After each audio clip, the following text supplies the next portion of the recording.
bentuknya seperti ini, dia hanya dia bisa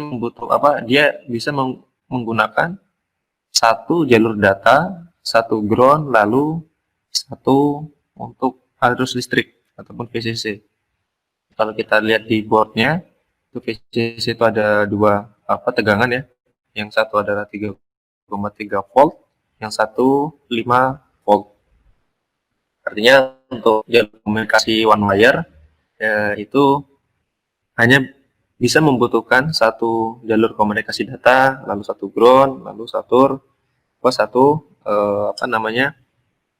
untuk listriknya ataupun VCC-nya.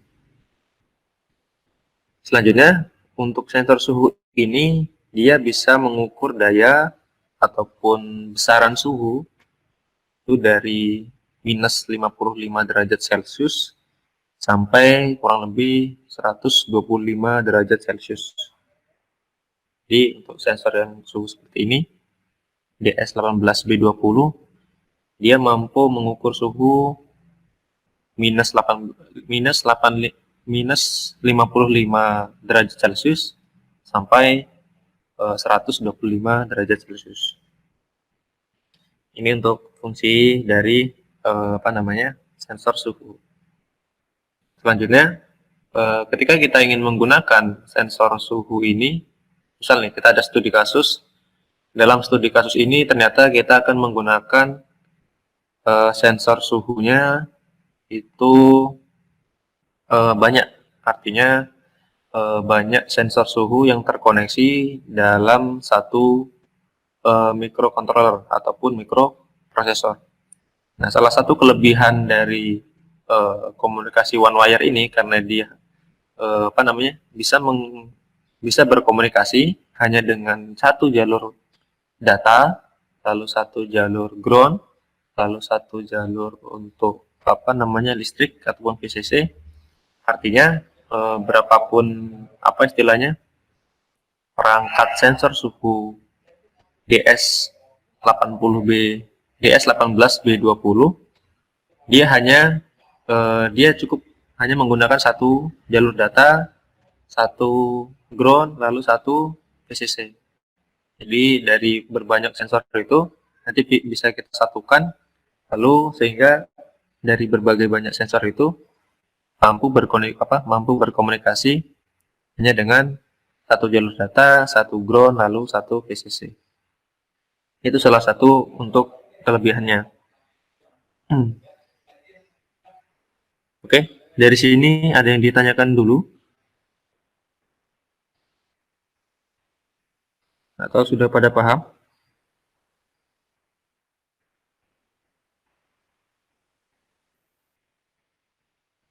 Halo?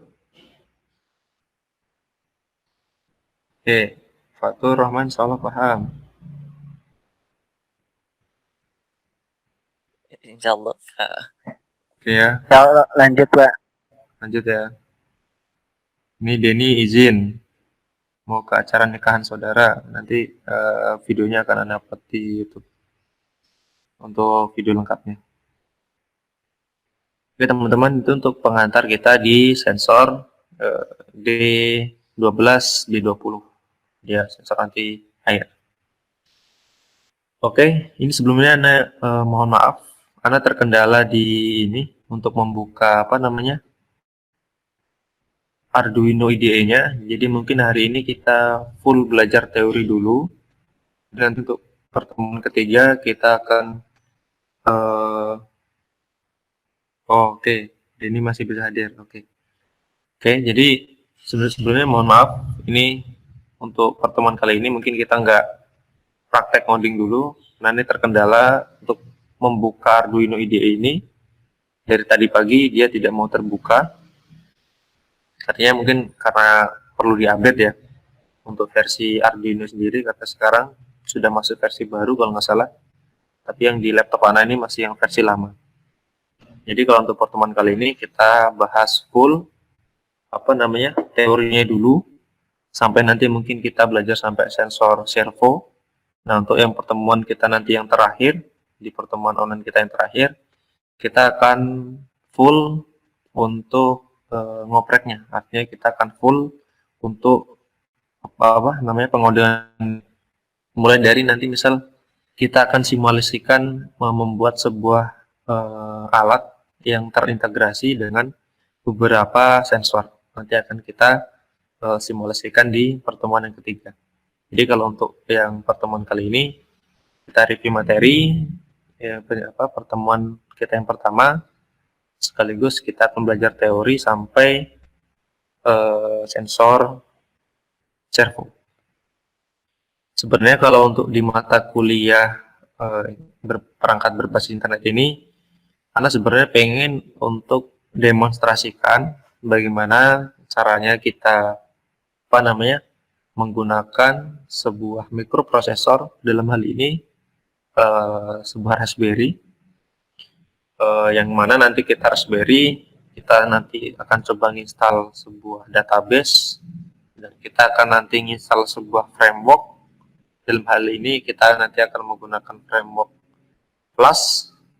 Framework Plus ini adalah sebuah framework dari bahasa pemrograman Python. Tapi nanti ya insya Allah akan Anda usahakan untuk demonstrasikan bagaimana kita menginstal sebuah Raspberry, bagaimana kita mengkonfigurasinya, lalu bagaimana kita menggunakan database di Raspberry, konfigurasi seperti apa, lalu bagaimana kita bisa bekerja dengan HTML dan Python dalam satu script. Itu nanti akan coba demonstrasikan.